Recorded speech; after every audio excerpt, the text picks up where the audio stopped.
No, we've had various conversations about this, and as one of the service providers, yes, NABO, yes, as REIT manager, yes, we had very tough negotiations. yes, yes. As in, and what stood out for me, you were very passionate about the 8%, and not just 8%, 8% dollar yield. Yes, yes. And I want to just make sure that point is never lost. Yes, yes. Why is this a game changer? Why is 8% dollar yield a game changer? And it's true what you're saying. We had very tough discussions with all the service providers, yes. You included, yes. And you took a heavy discount. Yes. We even spoke to the Nairobi Securities Exchange. Yes. For the first time ever, give us a discount on the cost. Yeah? Yes, yes. Because, first, I think our capital markets are starved of quality product. And when the quality product sometimes comes, yeah, the ecosystem takes too much out of the gross return. Yeah. So the investor is left with a very low net return. Yeah. And we think it's important to stimulate the capital markets. Yeah. It's also important to give investors an attractive return. This is not about the service provider. It's about the it's about the investor. It's about us serving the investor. The investor. Yeah. It's not about us serving ourselves. No. Okay. Yeah. And for me, my view is that everyone should make money through scale. There's no need of having an I-REIT that remains small. We should focus on scaling this to be $1 billion I-REIT platform. Yeah. So even if you're making 0.001 of a billion, yes, then it makes sense. It's a game changer. It's a game changer. It's a game changer. Then investors will come from all over the world through our capital markets to invest in our REITs, and this REIT will then provide an exit for assets in our country. Yeah. So you can actually achieve real economic transformation. Yeah. That's why we went through a lot of sleepless nights, persuading people, please, let us be patriotic. We are not making money as a sponsor. Yeah. Because maybe even the remaining cost we are underwriting. Yes. We wanted to pass as much of the return as possible to the investor. To the investor. Yeah. To the entity that puts risk into it. Yeah. And it's not just an attractive USD rate to the investor. It also comes coupled with a tax exemption. And I think you can spend a minute just explaining how does this impact the net return to the investor? Yes, this incentive has been in the market for a while. And I believe the idea of the incentive was to encourage real estate developers or who hold the real estate asset class, which is generally illiquid, to give more investors an opportunity to own a slice of this asset through the capital markets. In short, it was a democratization of the holding of these assets. Yes. So it's not the benefit is not concentrated in the hands of a few people. And to incentivize them and to incentivize these investors, there were tax benefits given for I-REITs. So what it means is that the income that is earned at the rent level is tax-free. So ordinarily you would pay a 30% tax, but now it's tax-free. So if you earn 100, the net is 100, and 100 is distributable. But when that 100 now comes into your hands as an investor, if it's a bond interest, that would be subjected to withholding tax at 15%. Correct. Or if it was dividend, they would be subjected to withholding tax. Yeah, that's interesting.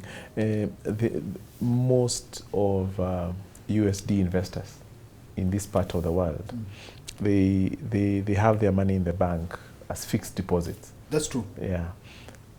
What would you tell such an investor that this is an even more interesting opportunity? That they will feel safe and the money will be liquid. Yes. The idea for any investor is to have a diversified portfolio.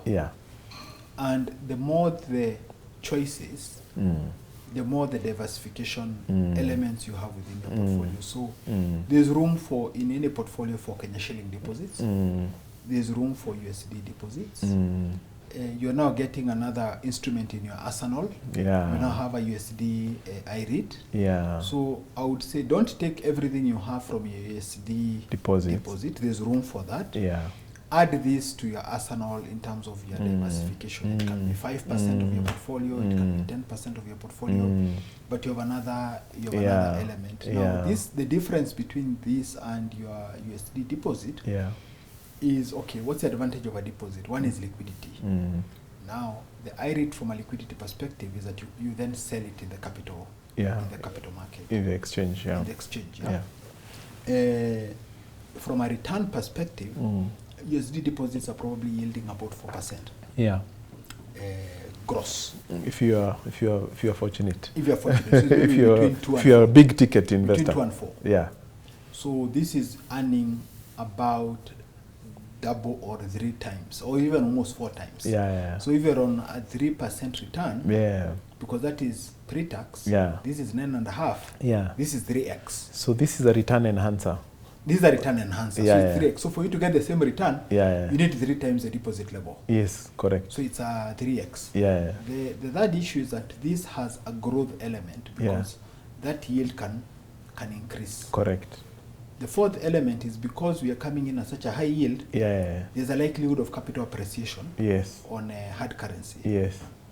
The fifth issue is that should the Kenya shilling lose value against the dollar, you may see more demand for this asset. Yeah.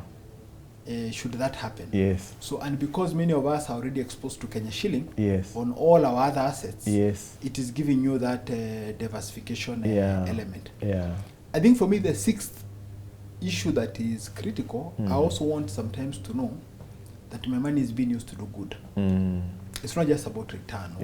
What is the underlying activity? And that is that underlying activity making my country a better place.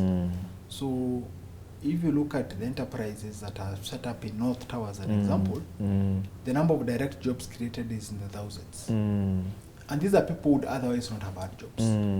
But because we've been able to facilitate those enterprises to set up here and employ these people by removing these barriers, there's jobs that have been created. And this is a challenge we've been having with Gen Zs. And many of these jobs are with the Gen Z generation. So you can make money and at the same time be part of the solution to the unemployment crisis in this country. I think the seventh issue is you're also contributing towards exports. Because what is contributing a lot to our fiscal imbalance and our high foreign borrowing is the current account deficit. Because the current account deficit means you are importing more than selling. That balance is filled in the capital account by through borrowing. So rather than complain about the high level of government borrowing, you're being part of the solution. It's true. And the eighth point, you're also helping expand the tax base because all these people who are joining the workforce are earning a salary and they are paying pay as you earn. So those are the, and obviously finally, these buildings are EDGE certified. So you are also contributing towards climate mitigation and really taking people out of very climate intensive activities. Some of these people might be burning charcoal. They have been in school. They are driving a border somewhere. We are taking people out of that and putting them into dignified jobs. So that's those are all the reasons why it would then make sense to have this asset in your portfolio. I think I would just wrap all those that if you hold USD as portfolfolio or assets, this is an opportunity to upgrade. You're literally upgrading your portfolio. Because you know a lot of assets you invest in, you can't see the underlying. You don't know what's happening in the underlying. You don't know what impact it's having. You know, you have no idea what that money is doing. It's simply a financial investment. You can't tie it to any tangible. You have no line of sight on any tangible improvement to human standards of anybody. And I think you've sort of triggered me for my next question. The Trific is not a building, is an ecosystem that you're creating. Why is Trific SEZ such a powerful anchor into the REIT? Okay, Trific SEZ is a powerful anchor because for the first time we're able to combine several elements that were standing as disparate elements. You know, you had the infrastructure on its own. So a landlord sees themselves as a landlord. Whatever problems you have in the business environment are yours as a tenant to deal with. We had SEZ and policymakers. They saw themselves, we are policymakers. Whatever challenges you have now in working within this policy environment is yours to to deal with. And the enterprise is floating, and then obviously the enterprise is also looking for social amenities. So what we've done with Trific is that we brought everything together. You brought the physical infrastructure, the buildings. You brought the fiscal environment through the SEZ through the SEZ Act and the incentives within the Special Economic Zones Act. Then you've brought a team together that provides business facilitation, and then you're also supporting enterprises in social amenities. So in short, you've created a city. And that's why as Trific, we are one of the members of the World Alliance of International Financial Centers. The other members include Dubai International Financial Center, Kigali Financial Center, Casablanca Financial City, Mauritius, and others, Frankfurt and the rest. So this is actually a financial, a physical financial center that overlays now as a fiscal framework that is supportive for global business services, and a management team that now supports these particular enterprises to set up and thrive. And now the I-REIT has exclusivity to have the first right of refusal to acquire any of the physical assets that are fully developed and led by Trific. So it's critical because it provides assured pipeline. Yeah. So even if nobody else sells to the REIT, you're sure at least Trific itself will sell their next building to the REIT. So the REIT can expand. So if unfortunately you miss the chance to come in this round, you have an opportunity to come in now when the next building is acquired. And now there will be an additional secondary share issue to finance that acquisition. So literally, what we today are calling the North Tower, is setting the tone for the setting the tone for the REIT. In Trific alone, we have capacity to develop 800,000 square meters. 800,000 square meters, to give you context, is North Tower has 16,000 square meters. So 800,000, even assume it was 20,000 square meters, it is something like 40 such. 40 times. 40 such buildings. In fact, the size of Trific is the size of Westlands. Now imagine Westlands with infrastructure, but without buildings. So we are starting a Westlands. We're starting a Westlands. A Westlands, yes. Or an upper hill. An upper hill. But targeted towards now these service enterprises. So there's no constraint to how many more enterprises we can set up. But now these are not just buildings. These buildings are platforms of enterprise that will create jobs. So ultimately, it's an ecosystem. It's an ecosystem which has impact. So not individual buildings. No. Yes, this thing is and then these are owned. So these alone can create a lot of it's a huge platform. And that brings me to my next question, which is around the deal pipeline. Can you shed some light around the deal pipeline in the future, how it's likely to look like?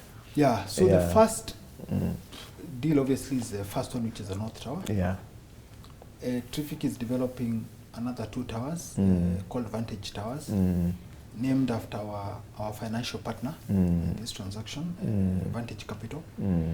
And this next tower is 2 times the size of North Tower. And we already have enterprises that have booked it. So we're going to break ground in another 1 month. Hopefully by the end of next year, enterprises will be occupying it. So that is the next, what we are guaranteed at the moment. 2 times of what we have today. It's 2 times, yeah. It's 2 times the size. Yeah. It's about 22 floors. Yeah. And these are bigger footprint. Yeah. North Tower is a small building. Yeah. It's 8 floors, 8 floors, so it's not a big building. Yeah. So at 22, it's actually almost 3 times the size of North Tower. I would put it as 3 times. And there are two twin towers.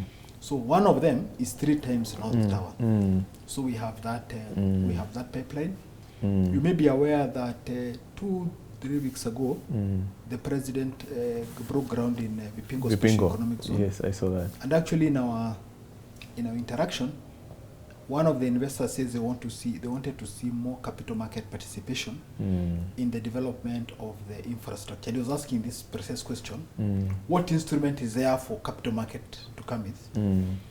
And I realized we were answering the right question with this product. So even there's an opportunity for us to acquire some of the income generating sort of assets that meet our criteria.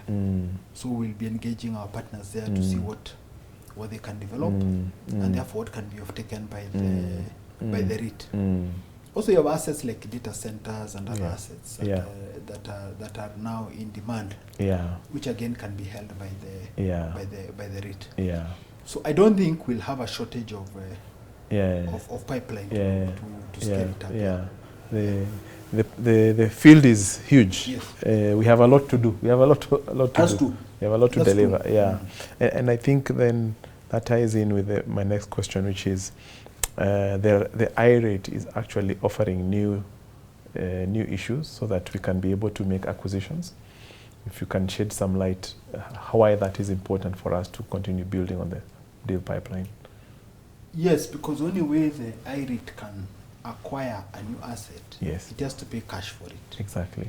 So I think that's a detail we are working on, whether it is the sponsor that will be paid or even the developer that will be paid using the units. Yes. And then they on-sell those units in the secondary market. Or whether it is the REIT that will issue new units before cash. So that's a detail.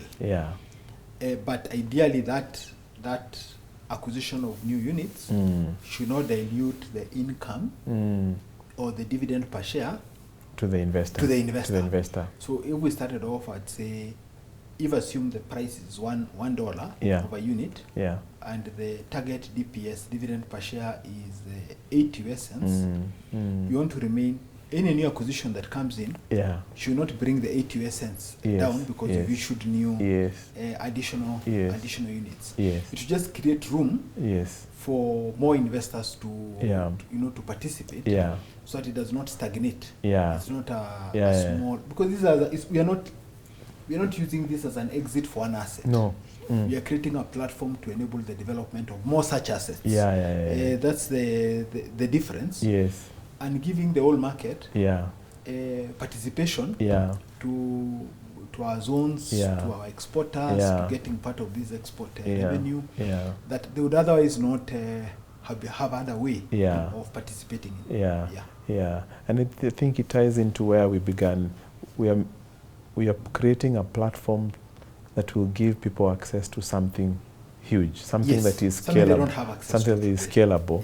So the way the I-REIT works is the money we receive now, we'll use it to develop the next one. The developer will use it to develop the next one, and we continue so doing the I-REIT investor is not taking development risk.